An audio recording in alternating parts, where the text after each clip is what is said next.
My name is Dr. Daniel Ibarrondo. If you cannot roll your R's, that's fine, because I was in college by the time I learned how to spell it.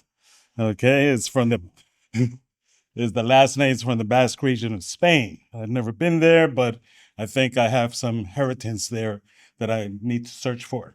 It's a pleasure for me to be here with you today. Wonderful speakers, lots of learning, and lots of commonalities.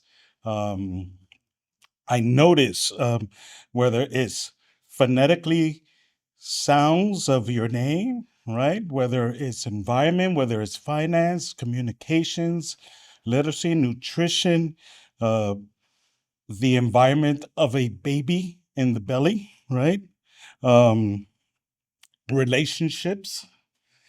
Uh, I realize that my talk encompasses all of those as well.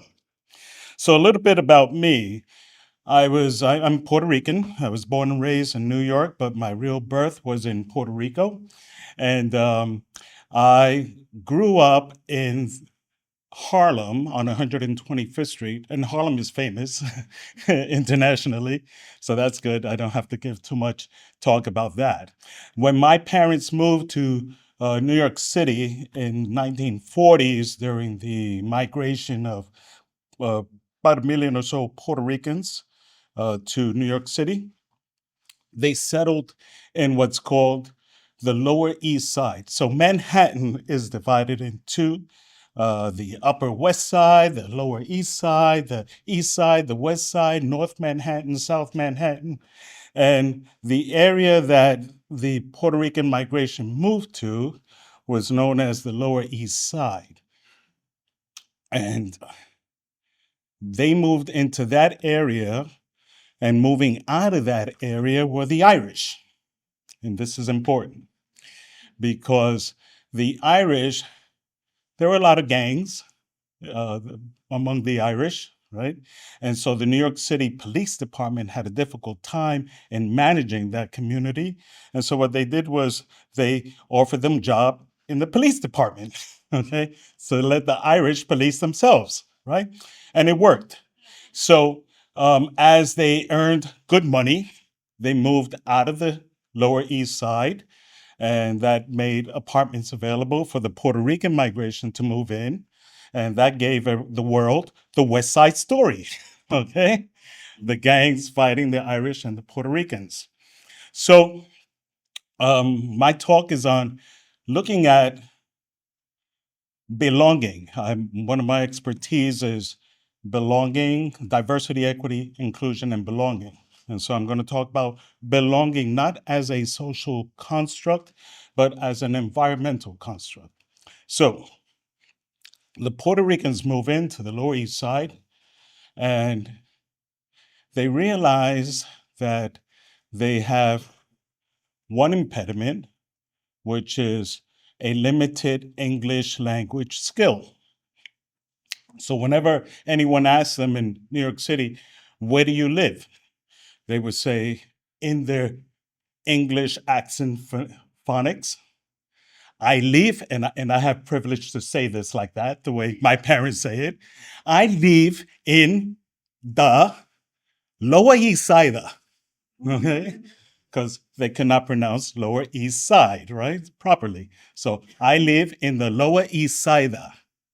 And that becomes important because fast forward, the New York City government, the local city government, the mayor, named a street where they live phonetically, Lower East Side.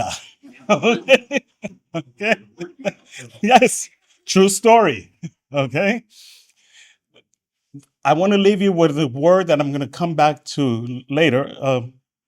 It's an Irish last name, O'Hare. Okay? But I'm going to come back to O'Hare because a lot of the police that police the Puerto Rican community were Irish. And they had O'Shaughnessy, O'Brien, O'Hare, right? But I'm going to come back to O'Hare. So my parents lived there for a while, and then they moved to Black Harlem, which is on the west side. So Spanish Harlem is on the east side, Black Harlem is on the west side. So we moved to the west side, and there I had an identity crisis. So my friends all of a sudden went from being 100% Latinos to 100% Black. And so as we talk about belonging, one time talking to my friends, I said, I'm Black. They're like, no, you're not. I'm like, yes, I am. Okay. And they're like, no, you speak Spanish. I barely spoke Spanish. No, you eat rice and beans. True. And you guys listen to salsa music. Like, true. But I knew nothing about what being Puerto Rican was. I thought I was Black. And so by the time I was in eighth grade, a couple of reasons I decided I need to move out of Harlem. One of them was the gangs, the violence, the drugs. By the time I was in eighth grade, I had already witnessed about 6 murders, but that's common. Okay, so it's not unusual in any hood in inner city in New York City. And so, that leads you to when you grow up in the hood, by the time you're 13, you're 13, you're actually 30. So on a positive note, I look great for 93. Okay. So that, and I had a 6th grade teacher, Caroline Malinowski, a hippie from California, Los Angeles, who decided she blonde hair, blue eye, she's going to teach in Harlem. So in 6th grade, she came one day and said to us, you kids have to learn how to question everything. And I went to Catholic school. And I'm like, question anything to that priest, that nun with the ruler? No way. And so it clicked on me. So I go home, Mom, why are we poor? Why do we live here? Why do I know where the drugs are sold and the police don't? Why do I know who's the gang leader and the police don't? Why do I know who has power and who's Nicky Barnes and all this, and the police don't do anything? Okay. Later on, I find out, well, the police have their territories and gangs to protect as well, right? The Nat Commission, Serpico, the movie, right? So I told my mother I want to go to Puerto Rico for high school, and gladfully she said okay. So I had uncles there, and I went to a boarding school, which is part of the Puerto Rico Department of Education. At that boarding school, it was co-ed, 120 students, and I thought I was going to learn everything that there was about being a Puerto Rican. I did not, because everything they taught was about being an American. Okay, George Washington, Abraham Lincoln, McKinley, Roosevelt, Kennedy. Nothing was Puerto Rican. The street names, the school names, the boulevards, everything was American names. And I noticed something and learned something about powerlessness and colonialism, right? And belonging. I was not belonging in the Black community, right? I was not belonging in Puerto Rico because everything was Americanized. And so I didn't fit. So I left, graduated from high school, went to college there, but went back to New York City. And at Fordham University, I did an internship at the United Nations, and they placed me in the Economic and Social Council Commission. My job there was to monitor corporate involvement investments in South Africa. So it's kind of like full circle for me to come back here today.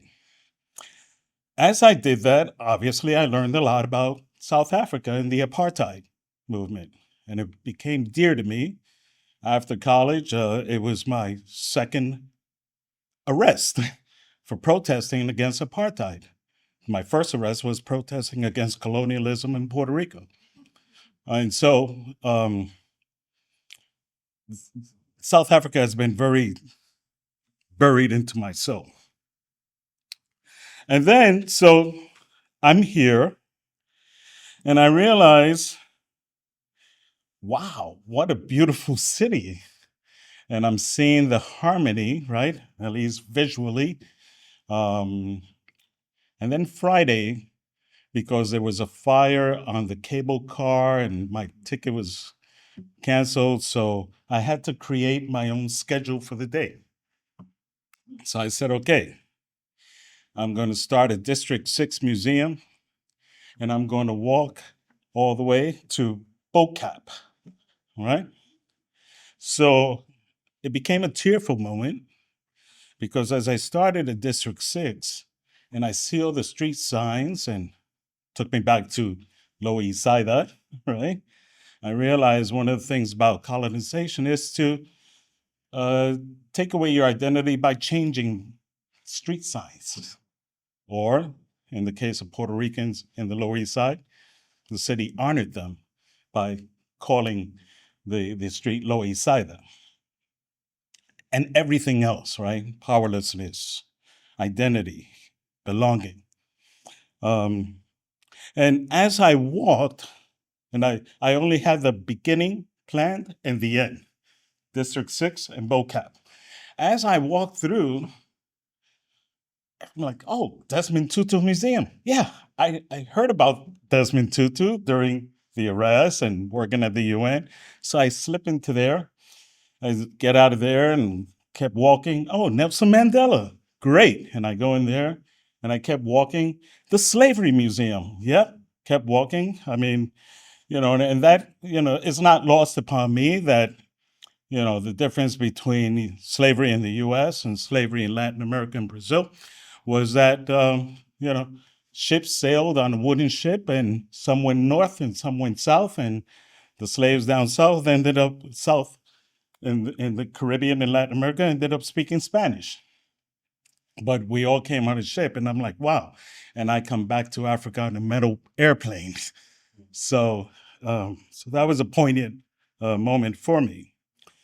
And by the time I got to BoCap, I was just bawling in the tears and of joy as well. Joy in the sense that um, South Africa has an opportunity to teach the world, rather, Cape Town has an opportunity to teach the world about belonging as we look at our urban spaces, right? So if you go to the public parks, the names of streets, there are three things about belonging in an urban environment, and that are notice, connect, and respect. And we all seen this in our different talks. So, the first thing walking back from BoCap to the hotel, now I'm on alert. I'm noticing all the names of the streets, all the avenues, and I'm wondering whether when I come back, whether they will have different names or not. Right? Connect is are all of the communities connecting in Cape Town and South Africa. If they're not, then we need to bring some more chairs to the table or a larger table, right?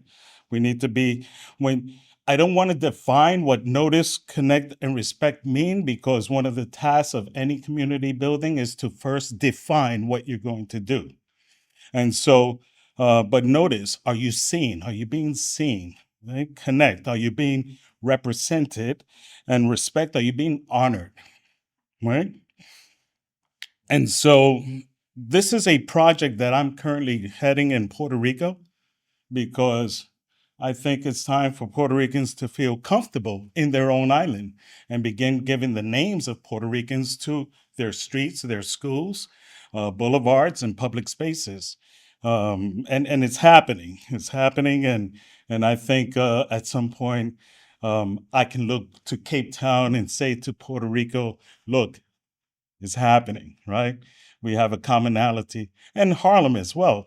We've renamed some of the streets Malcolm X, Martin Luther King, and so forth, but we still have some way to go, right? So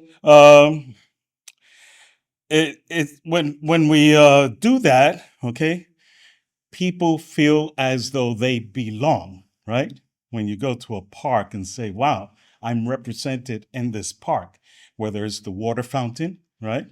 Or the types of trees, or the color of the benches, right? My culture is being represented. So I hope that happens when I return. So I said, keep the name O'Hara, right, on your mind. And I'll close with that. So one of the things, going back to the Lower East Side, was Puerto Ricans said, hey, we want to join the police force too, right? So that we can police ourselves.